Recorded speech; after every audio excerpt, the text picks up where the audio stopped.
Hey, it's your buddy Peace and Harmony with you here today. Zooming in on a little bit further on how to identify if you're really in a covert narcissist relationship. And if so, how to acknowledge the warning signs, how to acknowledge the imbalance in the relationship, how to really identify if this is a covert narcissist who is capable of hurting you or if they're capable of making amends. I receive a number of questions on the personality traits of the covert narcissist, so I want to elaborate on those here.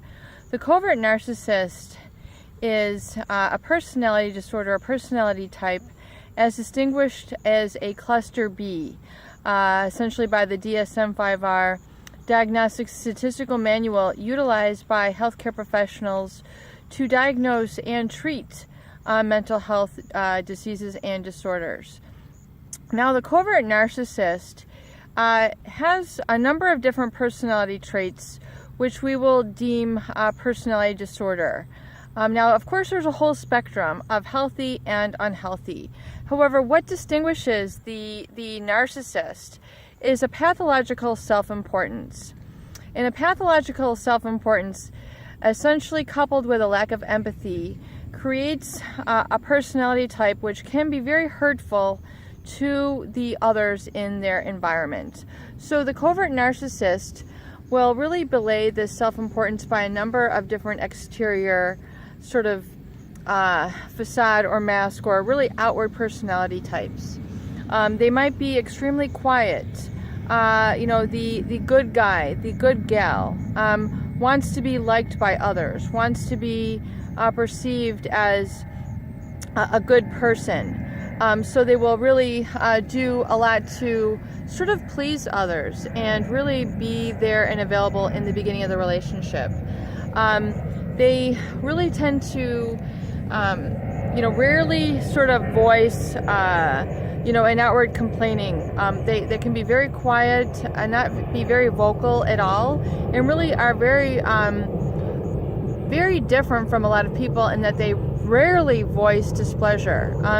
They keep a lot of their values to themselves, a lot of their opinions to themselves. In fact, they keep a lot of everything to themselves. The covert narcissist is very unvocal. They are very under lock and key. They are very tight-lipped. You can't get them oftentimes to participate in conversations. They're of very little words.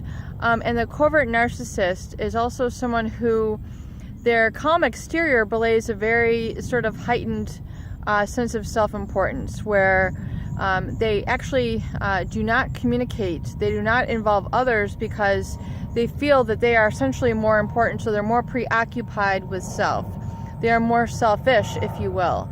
So it's very difficult to determine and isolate if one is being abused because there's no outward sign of abuse. Perhaps there's no record of cheating or verbal lambasting, no verbal abuse, no cutting down, no calling of names that would be very obvious, if you will.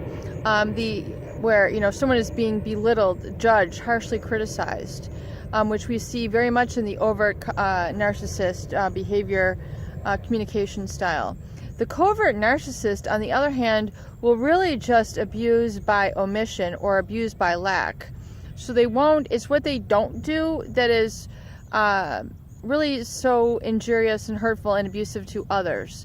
So the fact that their selfishness and their self-absorption really overwhelms their personality and their relationships, so that others are really not given what they are needing, in a social situation. So the person has a feeling that something is wrong, something is missing, something is not right. So they tend to internalize and blame oneself for the situation. So they experience almost a sense of a rejection, a sense of, inferiority by this lack of human treatment. The essentials just not even provided to them, being communication, a sense of belonging, a feeling that they matter, a feeling that they're wanted.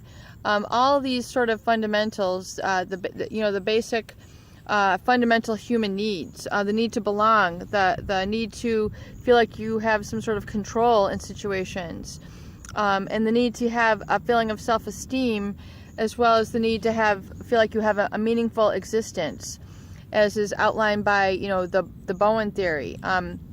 A number of different psychologists have outlined the basic human needs as well, but these are really sort of overlooked and neglected in the covert narcissist relationship dynamic. So the person then starts to really feel like that there's something wrong with them, and it's that internalized sort of shame, internalized sort of inferiority that comes as a result of not being able to participate in these active sort of normal human interactions, where then they essentially begin to feel this widening gap between where this person is operating and what they are actually able to participate and interact in the relationship itself.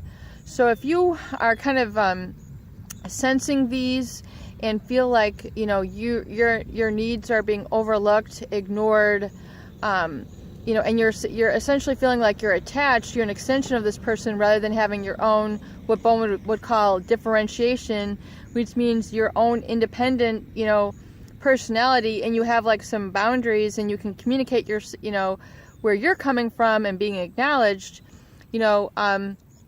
then you have an issue, and you need to really explore a little bit more about how to take action steps to speak up, and utilize some of the tools so that you can rectify things in the relationship and start making some positive and proactive decisions moving forward, so as to not perpetuate abuse. Life is too short.